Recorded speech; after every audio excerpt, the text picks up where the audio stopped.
Can we sell this as a magic trick? I really hope so. We could probably sell this as him just being a really cocky dragon. Yeah, hope that's the story we sell. He's a dragonblood who's just being an idiot. Yeah. I like how we just create the problem of the session with no intervention from Grey whatsoever. Nope. We just let discard be discard. Yeah. You're like Harpo, except shit. Ow. Ow! That's mean on Harper. There were no survivors from that burn. Yeah, T6. I don't know if That'd I be sold fun. that completely. You probably will do.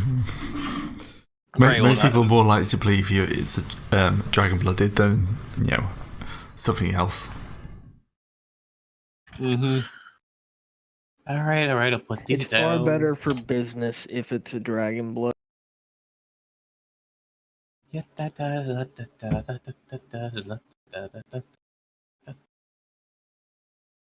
Oh, anybody boy. told him that he's just making those sounds aloud and there are no instruments? as this very confused mammoth just keeps going up and down.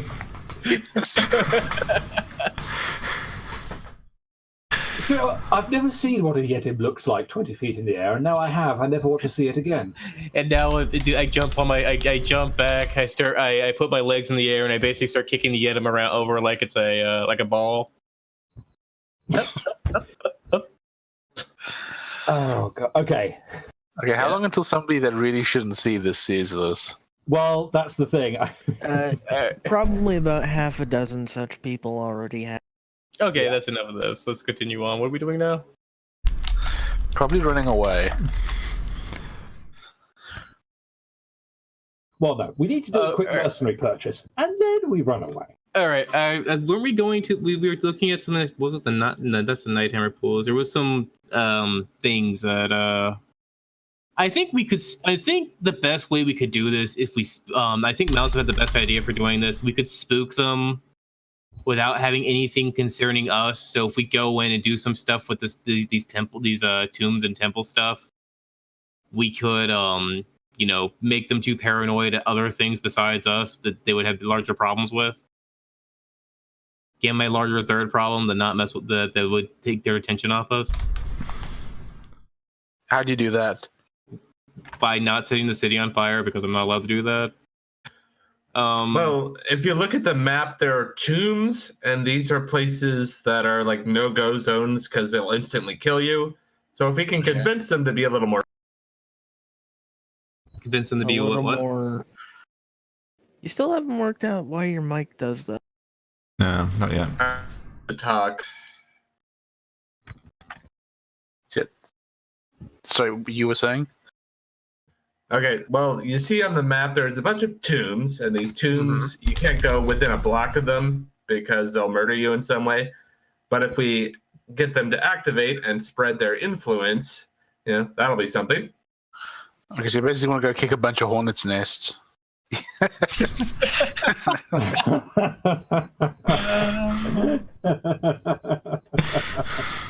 Adamant.jpg. The funny thing is, Yedim are about the size of those 3 elephants. Good Okay, God, well, 2 10s, a 9 and 8 was what I rolled. Holy shit! making them sort of focus on a different threat isn't a terrible idea. It's not. I mean, it runs some risks because we have to. Like, there is a we do this too well, and we create a minor Shadowland inside Nexus. So we don't want to do that, but I do agree with the idea of knocking over some of the tombs to cause a distraction. Yeah, I mean, what we currently need is time for people to have this idea that fighting the guild for independence would probably be a better idea than serving them. They're calling in their favors and all these things, and we basically just want some time to basically build up the big bad for the next season. Well, let's go. I mean, it's not like the Death Knights are just awaiting their final piece of the puzzle, and then everything's going to explode, and we're dealing with Shadowlandy shit for the whole next season, right, Bray? DM is staying silent. Yeah. Never stop your opponent when they're making a mistake. Yeah, thank you, Napoleon. That'll be all. I thought that was Sun Tzu. No, it's Napoleon. No. All right. So tombs. I'm cool with tombs. Anyone else going to do tombs? Can I take this Jedim into the tomb? No, you cannot take the Yedims into the tombs. All Put right. down the Jedim. I'm probably the only one here qualified to actually do anything to these tombs. I mean, What are we actually going to do to the tombs? Like, We're gonna, by the sounds of it, wake some of them up. how do you do that? basically, we're going to go in and turn on some automated systems, get some like robo warriors out walking around. Yeah, Yep. well, these are the tombs of Exalted, so they say, hey, Exalted brother, can you help? I can't even stealth with that shit. Whoops. Stealth. Well, yeah, you can't stealth because you're juggling a fucking Yedim, as far as I can tell. Put so a fucking giant woolly quadruped down. He's become really attached to that Jedim. It's clinging on to it for dear life now. It's not a species that's designed to be more than like 3 foot off the ground. So the tombs of Exalted, so they thinking Exalted could raid the tombs? Well, I mean, an Exalted can probably go into the tomb more safely than anything else. Mm-hmm.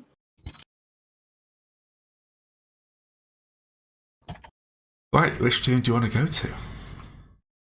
Well, I they personally all- like the look of the candle-eyed skull ones. Tomb of the Candlelight Skulls. Stands on the flanks of the hill. It's a pile of skulls that shoot fire out of their eyes. Anyone living who enters the plaza within the fence during the day dies suddenly. At night, fire shoots from the eyes of the skulls to consume all intruders. I suggest we wait until after dark to go there. Agreed. Well, is there one that doesn't just kill you instantly? Nope. Well, this one at night. Well, the Okay, well- keening spirits and the singing blades just send a bunch of stuff to attack you. If Oh, not, that seems easier. We can deal with being assaulted. Singing Blades, we could probably at least try to get inside. The issue is we don't know what's inside. Then again, that's an issue with all of these.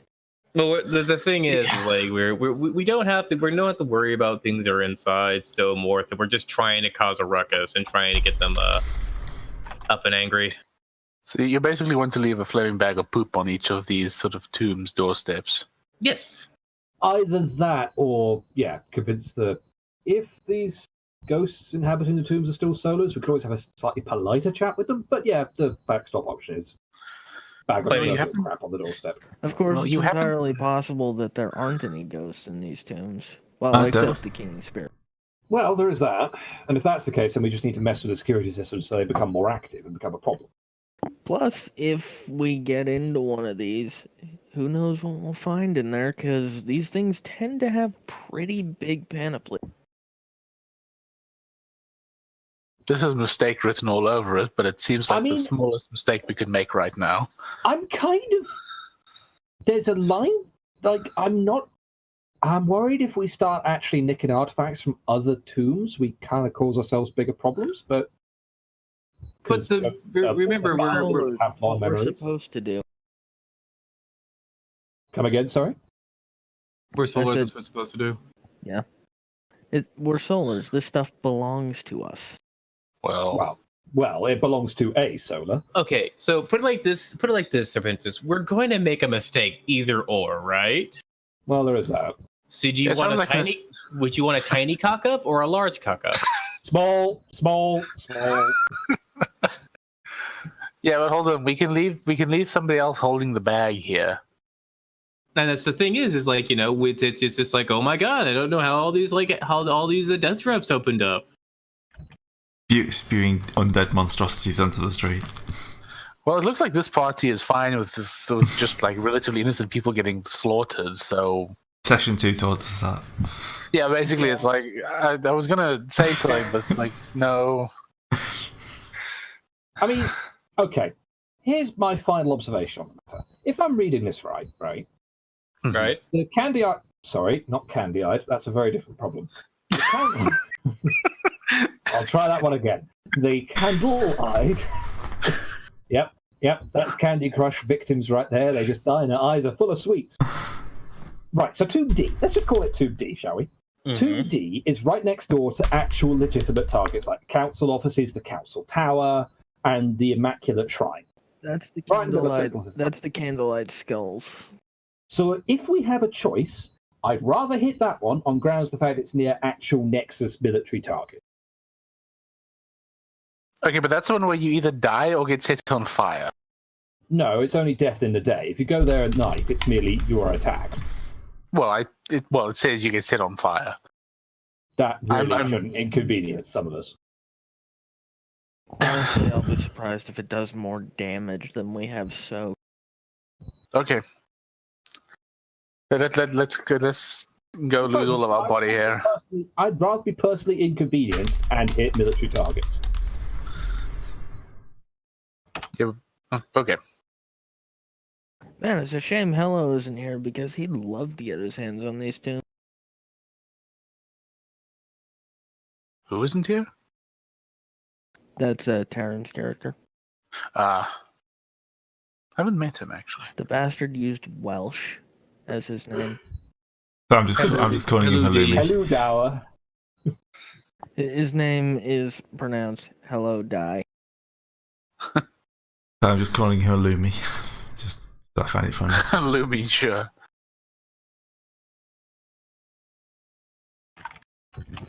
So I'm imagining this place looks something like this, just with Skull. human skulls. There is actually a description in the book. There's actually an illustration in the book, which is book? The one that has a city in it, like Hang on, terrestrial shards.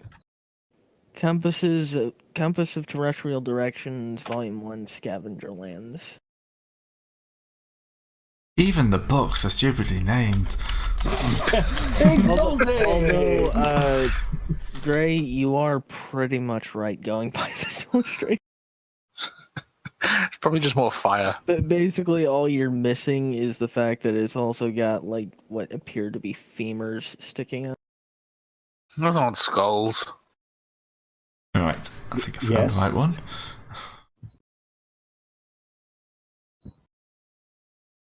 But yeah, no, that's, massive piles of skulls just piled up, and they've had to build the city around it.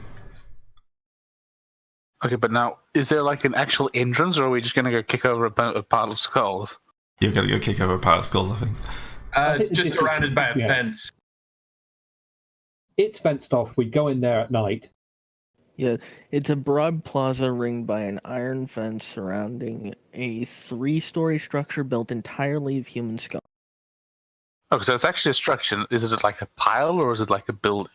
What page is the illustration on, and I'll steal it? Page 40.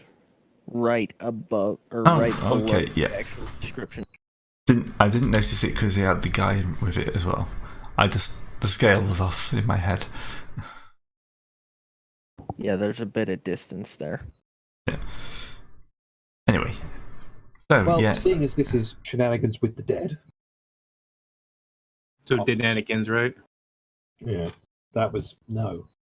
Mm-hmm. No. I was going to refer it to the priest, but You have a priest? Me. Technically, we have 2. Yeah, you've got 2 now, technically. You've got 2 priests and a scientist.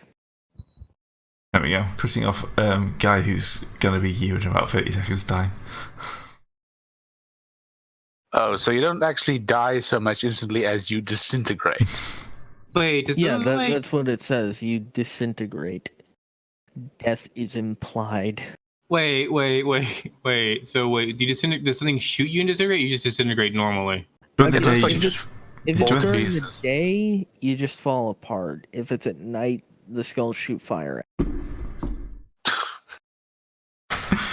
This is your remember people at home. This is their least worst idea. Well, everyone else is saying that we can't go and fuck around with the guild, or they'll be angry at us.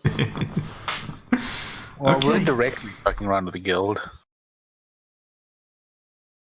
So, yep. No one's really going to be put around this that much. They'll be skirting the edge. There might be a bunch of kids daring each other to step inside, but they won't because they're not stupid. They've seen what happens. Because fire. Yep. We all know fire is bad. Yeah, and this neighborhood is pretty much abandoned, so I'm sure some drunk tourist falls in every couple of weeks or. This is squatter territory, essentially. Well, I mean, to be fair, who'd want to build a house next door to the skull spitting fire, right? Hey man, I property mean- prices are cheap here. I mean, it's just like all you gotta do is not go near The it. I mean, prices are to die for. I mean, you have perfect waste disposal. Just toss it over the thing into the. Has to be living. It says specifically. It says yes. Whatever you throw has to be living. Oh, okay. But it's probably quite useful if you're like part of a criminal organisation trying to get rid of a witness. Oops, he just disintegrated. Yep. So yes, Yes. instead of let's I wonder how remove many- let's I wonder remove how those many we kids. passed on the way in here. Let's remove those actually, kids and put a bunch of guys with fedoras in there. Actually, anyone living who enters the plaza within the fence during the day dies suddenly, their body turning to dust after a minute, while unliving beings simply crumble to dust. So, technically, it doesn't have to be alive. Still a pretty good waste disposal. Yeah. Someone's backing a cart up as we speak. Beep beep beep beep. Why is that No, man Jedim no. beeping? I don't know. Maybe he heard Adamant in the market square and thought it was a good idea. You see, Adam, that's the warning cry. Yeah. They often make sound effects out loud in Nexus. It's a silly place. It's a new city ordinance. If you check the city ordinance 56727B, all service vehicles of a certain size and caliber of dealing with waste disposal have to give warnings upon backing up. Just as You an know, the observation. sad part is, you're probably right. Just as a quick observation, it says that if you're alive, you die and then you crumble to dust. This implies that the man in this picture was not actually alive before he started crumbling to dust. Well, it could also be at night and we're just So, not seeing the fire. Gray, is there anything in this Actually, book concerning Getting going the in? lights in the skull's eyes, No. it probably is at night, which means he's actually been hit by fireball. Okay, fair enough. So they actually thought that no player would actually be stupid enough to enter this place. Nah, No, I think they during the day, specifically thought no. that people would. Yeah. Because it's exalted. Otherwise, they wouldn't have put these in the game. And for Awesome Dear Boy is a motivating mechanic of about 95% of this setting. Yeah, but I mean, okay, fair enough. But I mean, there's places you put in the games that you don't expect the players to go. I think they basically left it stupidly open so the GM can insert whatever they want as part of a complex story. Not we did a desertion, let's go knock over one of the most dangerous places in the city. Because we can. Because we can. See, I don't know how they expect the GMs to understand what their players are going to do in like even 5 minutes from now. Anyway. Says the man with a huge setup for what happens if they break into the guild place. That we have conveniently been smart enough to ignore in favor of something you didn't plan for. Yep. It's convenient to do something even stupider. the Death Star all over again. Yes. This is the only way we keep ahead of you, Grant. The curveballs so fast they come around and hit us in the back of the head before we even realize we've thrown them. You make decisions so stupid you can't keep up. How to avoid the GM set pieces. We It's just not- learned what you mean to do, and now we just go against it at every opportunity. It's not like it's not like we're gonna have a Death Knight walk out of the place brushing his teeth. We're like, what the fuck you lot doing in here? Maybe there is now. Well, Alright. So the Anyway, cart Mousef is starting to climb the fence while you all are being nervous. the guy with the beeping jet is just like looks at you worried. Beep, beep, beep, beep. Adamant, shut up. All right, let's go. providing Let's, sound let's, effects and let's go on in and get killed. All right. Let's end this. Let's see if the cell ends the campaign early. Well, Mousef's jumping in first, and he's gonna. As soon as he lands, he's gonna start uttering a long and complicated prayer to the fallen solars.